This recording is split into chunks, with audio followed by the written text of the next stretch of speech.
Don't hang up that phone. We've found what you're looking for. Welcome to the Let's Talk Cabling podcast with Chuck Bowser, RCDD. Well, seeing how we're pulling Category 6A, the most powerful twisted pair in the world, you gotta ask yourself this one question. Did I pull 295 or 300 feet? Well, do you feel lucky? Do you, punk? What exactly does RCDD stand for? Registered Communications Distribution Designer. Just the expert you need to ensure your cable plant performs exactly as designed. The elite professional, knowledgeable, and experienced in leading-edge ICT design principles. Now, send the new guy to the truck for a bucket of dial tone and the cable stretchers, while you listen to an informative program on telecommunications. Oh my Lord. Somebody just said on TikTok, "Hey, look, it's Dave Ramsey." That's hilarious. Oh my God. Yeah, what can I do for these black eyes? Any suggestions? Somebody says I need to take care of my black eyes. They're not black eyes. I've just always been dark underneath my eyes. Always have been. You got a suggestion for me? Let me know. Thursday night, 6 p.m. Eastern Standard Time. What time does that mean? It means after hours with Chuck Bowser, RCDD. Yes, where we answer your installation, certification, documentation, project management questions about cabling, career path, certifications, all that fun stuff. Answer all that stuff. Tonight's show's a little bit different. So I'm going to tell my peeps now on TikTok, you might want to go to YouTube and look at the Let's Talk Cabling, because I'm doing a virtual QA. People have sent me pictures over the week, and I'm going to look at those pictures and I'm going to critique them online live. Yes. Oh, but we got to start off with, what are you drinking? What are you drinking? Chuck is drinking tea because it's 45 degrees outside in Florida. 45 degrees, tea. Yeah, I'm a teetotaler. Like my knowledge is power cup? Yeah, because what? Knowledge is power. Yeah. Oh, I forgot to mention, I just got some new stickers in. I did post about it, but maybe not everybody saw it. Let me show you those new stickers. They are pretty stinking cool. I have the best artist. He's actually one of my wife's teachers when she went to art college, and it's his style, man. I love it. Isn't that cool? Look at that sticker. Isn't that just cool? Wire Monkey. If you see me at the Bixie conference, hit me up. I've got some. I might even be giving away shirts. Right? You just never know. You never know. Right? Just saying. Oh, by the way, on the screen here, let me put it up real quick. On the screen there, you'll see a QR code.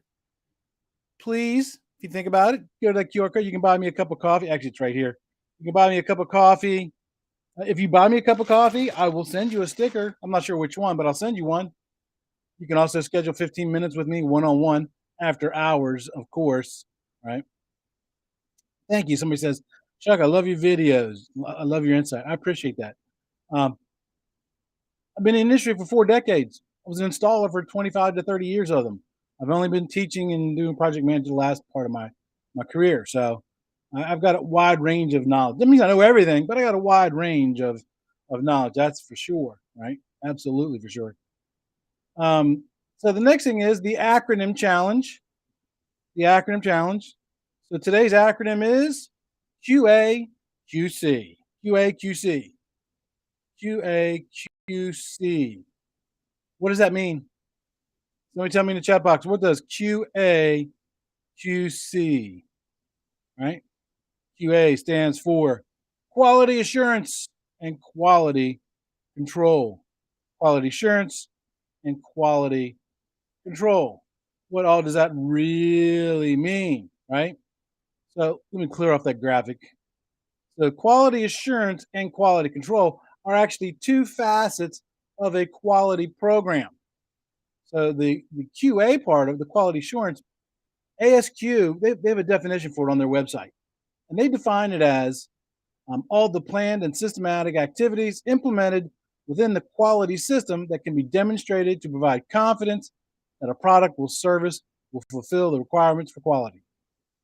Okay. And then quality control is the part of management focused on fulfilling that quality requirement. That's the difference between the two. That's why I always go hand in hand. People say, "Well, we're a QA program," and you need to have both. I should do a show about quality and and QA inspections. What do you guys think? Let me know in the chat box. Should I do one on quality? Should I do one on quality? Let me know what you think. Right? Teresa is in the house. Teresa, hey, oh my gosh, I might have to go to a different platform. Why? Oh, hope stay here, stay here. Right? And then she says, "Oh, I owe her one. Will you be at the Bixie conference? Because I will have them at the Bixie conference." Right? If you see me at the Bixie conference, make sure that you see me up, and I'll get them there. Michael is in the house. Michael, I saw your question come across about that post. It's not in the fire stopping section. I forgot to change the graphic. It's actually in the appendix B, in the very, very back. Appendix B. So I'll look it up and I'll respond to that question for you, my friend. All righty. Let me see. What's he drinking here? He's drinking cranberry ginger ale. Very good. I like ginger ale. There's one. What's it called? There's one ginger ale that's really, really good. I can't remember what it is. So Jose Matthew says 30 degrees here in Colorado. Bulldogs are the drink of choice. I'm not sure what a bulldog is. Lee Renfro's in the house. Lee, hey, if you're on LinkedIn, look up Lee. He's doing 2 FOA. Correct me if I'm wrong, Lee. You're doing 2 FOA classes, one in Marietta, Georgia, and the other one way up north somewhere. I want to say, was it Boston, Connecticut, something like that? He's doing 2 2 fiber classes, FOA certification classes. So make sure you check that out. If you need fiber training, it's good. And I'll tell you what, man, Lee is absolutely knocks it out of the park when it comes to doing fiber stuff. I watched him at the Low Voltage Nation meetup, and dude, I was impressed. I was impressed. I'm just gonna say right flat out, 40 years. You can't. I'm not easy impressed, but he did it. Oh, the motivational minute. I knew I was forgetting something. Today's motivational quote is: "Quality means nothing." I'm sorry. Quality means doing it right when nobody is looking. Quality means doing it right when nobody's looking. Henry Ford said that. Henry Ford. Yep. Yep. So you should always do. It's easy to do quality when you know somebody's watching you, or if you know somebody's going to be coming back behind you to inspect you, right? But you really, really want to do it all the time because it's your resume. Much as you have a resume on a piece of paper, your work is your resume to the industry. You should be doing. Oh, so the other location was in New York City. There you go. So it's Marietta, Georgia, and New York City. Just go check out Lee Renfro on LinkedIn. He'll see that. And he's also been posted on Facebook. And I've forwarded a couple of them as well. So getting back to the quality portion of it. Did you catch last week's show? Oh man, I had such a blast. I brought on Ed, the old tech guy. He's very famous on TikTok. He's got lots of followers. He's on Instagram. He is a network guy. He does cabling too, but he's more of a network guy. And he does a lot of reviews. And you know, I'm a cable dog. I am a cable dog. I just bought a switch. I just got a switch on my rack. I'm gonna put it in. He's gonna help me set it up because I'm a cable guy. I don't know anything about setting up switches. So really, really cool guy. So I asked him a series of questions. I broke it up into 2 parts. The first part was how to troubleshoot network equipment. How to troubleshoot network equipment because we're good at troubleshooting cable. So we went through a couple scenarios. He talked about how to troubleshoot. That was on last week's show. And remember, I saw it was broken into 2 parts. So this week's show with Ed, we're going to talk about how to explain to the customer that it's not a cable problem, it's their equipment problem, right? That's always a tough conversation to have, right? How do you do that? And he's got lots of experience doing it. So we cover that question. We even also cover where you can get some training to be better at doing network equipment troubleshooting stuff. Oh, did you see this week? We hit 1,000. We hit 1,000. We're last time I looked at earlier, or no, it was last night. I'm at 1,015. Yay! Thank you, everybody. I appreciate that, man. It was just a goal I set. It doesn't make any impact to the show. It's just when I first got started doing this, I just said I want to have 1,000 followers, and boom, I've got 1,000 followers. I got 3,000 on TikTok. I'm almost at 1,000 on Instagram, and then LinkedIn. I'm at I want to say 3,000 or 4,000 maybe on LinkedIn. LinkedIn doesn't make it as easy to find out how many followers you have. It's just kind of hard. It just is what it is. But as I told you, this week we're not doing questions. I'm doing virtual QAs. Virtual QA. QA inspection. Somebody comes out, looks at your job, make sure that everything's being done right. That's what today's show about. I got some pictures. We're going to go through, and I'm going to explain how I would look at them. Things what I would talk about to the person. But you got to understand, there are four levels of inspection. Right, 4 levels. The first and most basic: does the install meet the code? That's the easy one because code, while it's not written in layman's terms in the book, it's pretty easy to understand once you've been trained on it. And you don't, but it has the most impact because if you don't follow code, you're going to be in problems with the authority having jurisdiction or the electrical inspector. That's the most critical. The next level is that install compliant with the standards? The standards. The standards will always exceed the code book. Now, the standards are also voluntary. As installers, if you're striving for a QA program or asking for QA, you should be installing it per the standards because the standards guarantee performance, like I've said many, many times. The third level is, does that install meet industry best practices? Industry best practices. Now, you can find those industry best practices in the ITSA manual, the Pocket Field Guide, all that stuff. You'll find the industry best practices there. I had an interesting conversation post on Facebook. Somebody asked me a question about bundle sizes for POE or something like that. And I mentioned that industry best practice is found in the ITSA manual, Information Transport Systems Installation Methods Manual. It's an acronym. I should do that as an acronym challenge one day. Bixby document, TDM, ITSA, all that. I'm sorry. Squirrel. Yeah. And this guy came back to me and said, well, not very many people use the ITSA manual. What? You crazy? Did you know that the installer and technician classes that you take at Bixby are based on the ITSM? Yeah. And if you take the test to become certified, you're doing it per the ITSM. Yeah. Blake's in the house. How you doing, Mr. Blake? Are you doing your thing at 7 tonight? I will try to get on. I promise. I got a lot of stuff going on tonight, but I'll try to be there, my friend. Yeah. So if you're a Bixby certified technician, you've already been through the ITSA manual. So a lot of people use the ITSA manual. And then the fourth layer is, does the install meet company policy? Company policy. So think of it this way. Codes is lead.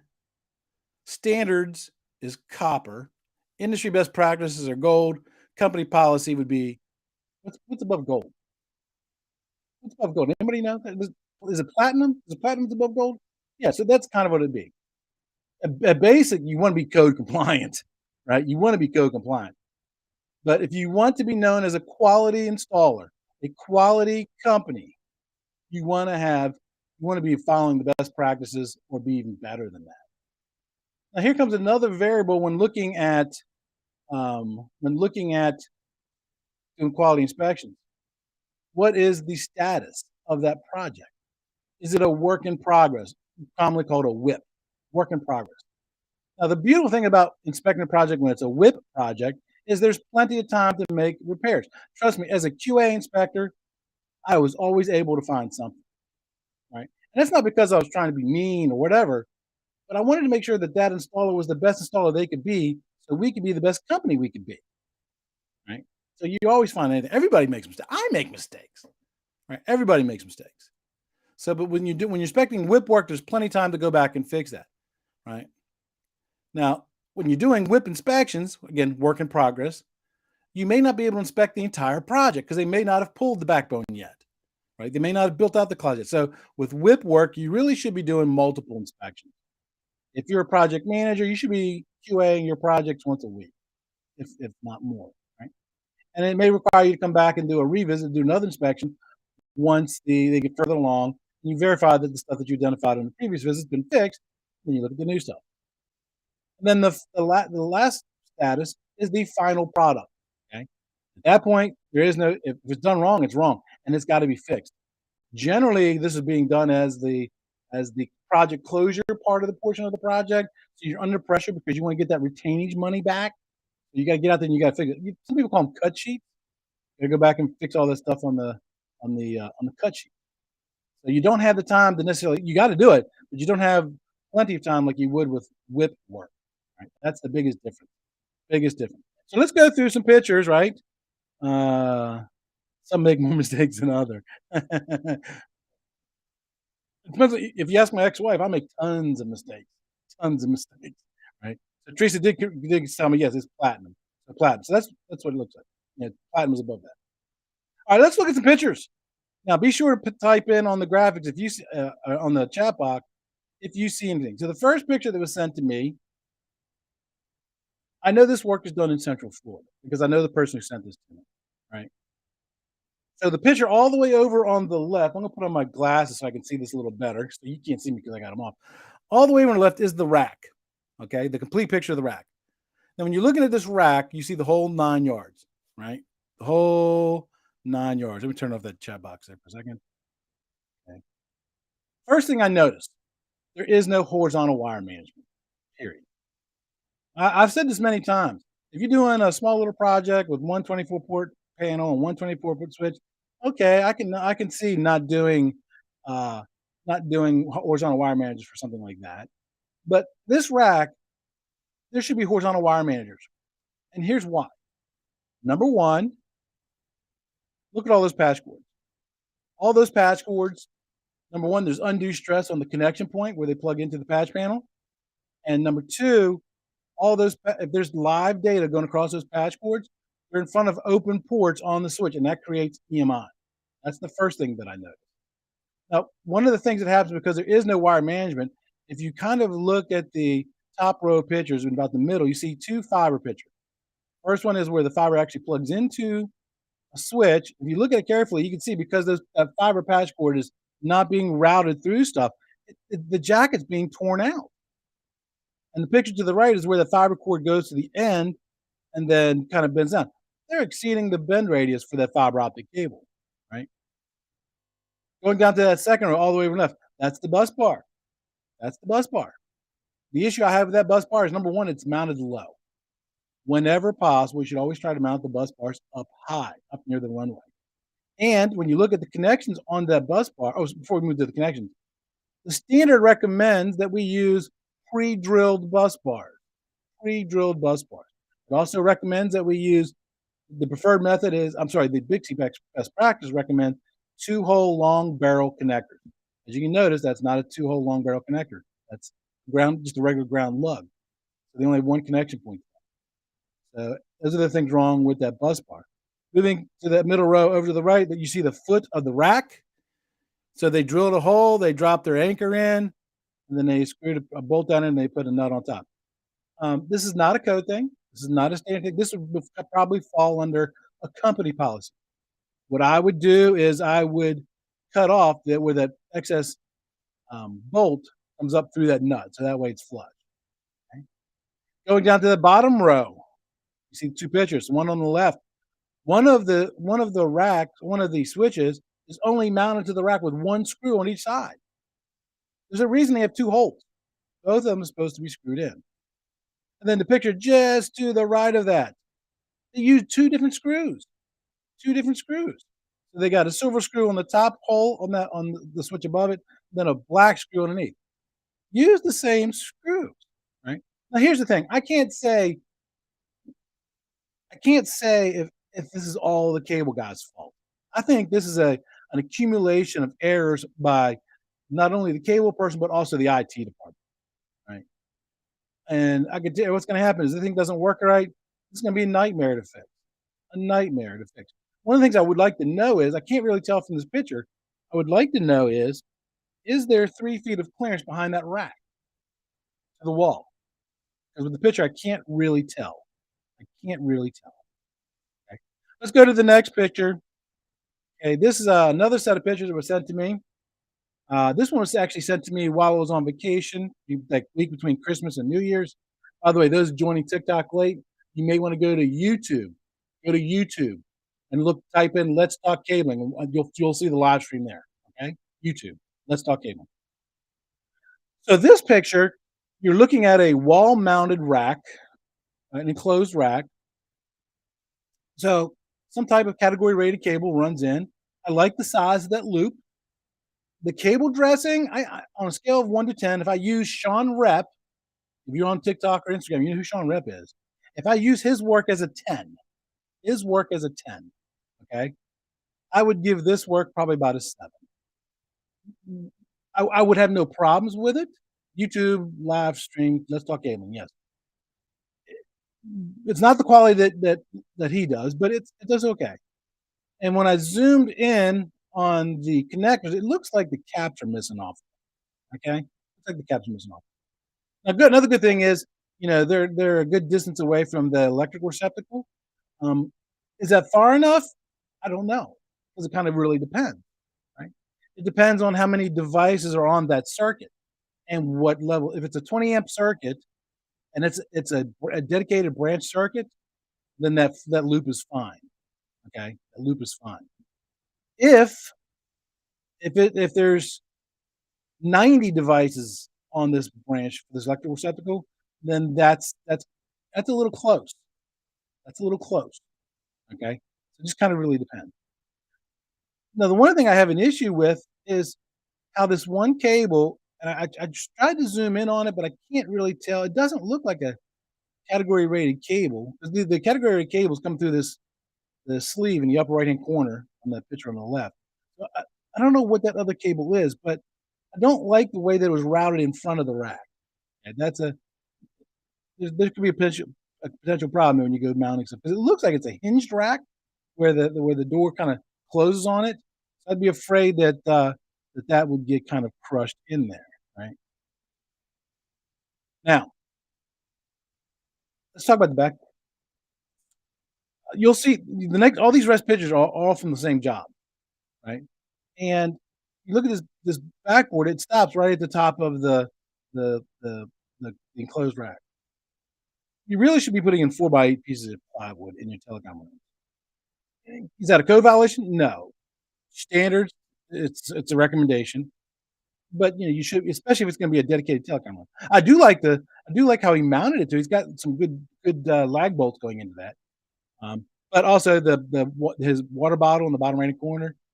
If this, I don't know if this is a work in progress or if this is a complete project.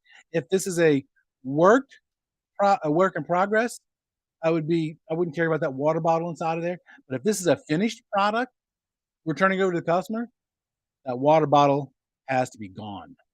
Okay, has to be gone. Right? Just saying.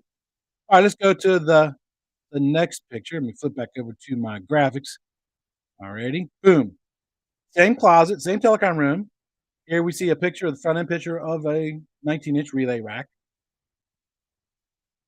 He's got a series of looks like 1 rack unit patch panels, or maybe 2 rack unit panels. Everything looks nice. This is good. My only issue is the labeling here, right? When you look at the pictures on the right, the top left hand, when you notice they took a black Sharpie and they marked out one.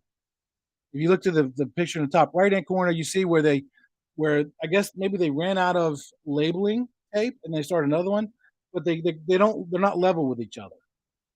And then the bottom 2 pictures are places where they scratched out stuff as well. Again, if this is a whip inspection, work in progress, I would just notate it, and I would make sure that I would tell that technician, hey, make sure you replace those. And if it was a final, that would be gigged, okay? Because you don't want to have Sharpie written over your machine generated label. Go to the next picture. Okay, this is another relay rack in that same telecom room. What we're looking at here is at the back of the rack. Okay, for those who are joining in TikTok, you want to see the pictures, you got to go to YouTube, look up Let's Talk Cabling. Okay, so looking at this, the bottom of that rack, you'll see there's a 24-port panel where they did some POTS cabling. I got a close-up picture of that. We'll talk about that on that slide. Going up, you see the fiber optic enclosure. Okay. I like the way that the cables are dressed down. I like the loop. I like the cable dressing. I'm not so happy with the dressing inside of that enclosure. I think the dressing could be a little bit better. Luke's in the house. Hello, Luke. How you doing, my friend? I think the dressing could be a little bit better there. And if you actually where it comes into the enclosure, there's a grommet that attaches to the enclosure that's supposed to go through. that keeps that cable in place and keeps from getting pinched. Looking at the second row of pictures on the bottom, when you look at the fiber, again, it's not dressed very well, but what really concerns me is you see how the fiber's got those kinks in the jacket, right? That gives me heartburn. Let's go to the next picture. This is looking at same telecom room. This is a ladder rack that they mounted to the wall in a vertical fashion. I zoomed in on the anchors. It looks like they use appropriate anchors. I like the way he dressed the cable in this. Now I give him a solid 9 here. Not level Sean Rep, but he did a really good job. A really good job. Here's my qualms with this one. Okay, if you look at that top row, the third bundle from the right, I did a close-up picture of it on just the right. You see that cable's got some white kinks on it. That cable may not pass testing, depending on what happened to it. Okay? And then the next picture below that, you see a yellow bundle and then 3 blue bundles. If you look at the tie wrap is so tight on that blue bundle next to the yellow bundle that it's deforming the cable jacket. That's an issue. But other than that, I mean, I like the way they dressed. They used Velcro. I understand why they use tie wraps because these cables are going vertically, and it's kind of hard to secure stuff with a Velcro with cable going vertically. Let's look at another picture. This is a stand back portion of it. Looking at a ladder rack with one patch panel in it. That has to be a work in progress because there's nothing going to it. The ladder rack is mounted in the right position with the rungs in the right way. I like the way they butted into the wall. I would like to see a picture of the other end of the cable tray to see if they put a rubber boot on it or if they put an end closing kit on it, right? The yellow fiber cable is running up and down through the thing. They're dressed nice. I like them Velcro. I even like how they dress the cables coming out of the rack coming across the top of the wood. Now, my only problem here is they went through a D-ring. Now, we're not really supposed to use D-ring to support high-performance data cable. But when you actually zoom in, you notice, and the reason you're not supposed to is because the weight of the bundles will crush the cables that are in contact with the D-ring. But if you look at this, that doesn't look like it's the case here. So I seriously don't think that this will cause any kind of performance issue. Okay, so, and then the last thing I want to point out is the bus bar. Now, they did mount it. They did use they do have it isolated from its mount. It is the pre-drilled type, but it's mounted low. It's mounted below the board. Generally, you want to mount that thing up high. And the reason you want to mount it up high is because, number one, it keeps people from stepping on it. And number two, it helps keep your bonding conductors as short and as straight as possible. So those are my 2 qualms on that one. Okay. Last picture is that port, the patch panel with the 25 pairs going to it. I have nothing to say here. I mean, I think you did a great job here. I like how they separate them out. I like the tie wraps. That looks nice. I give that a good solid 9.5, maybe even 10.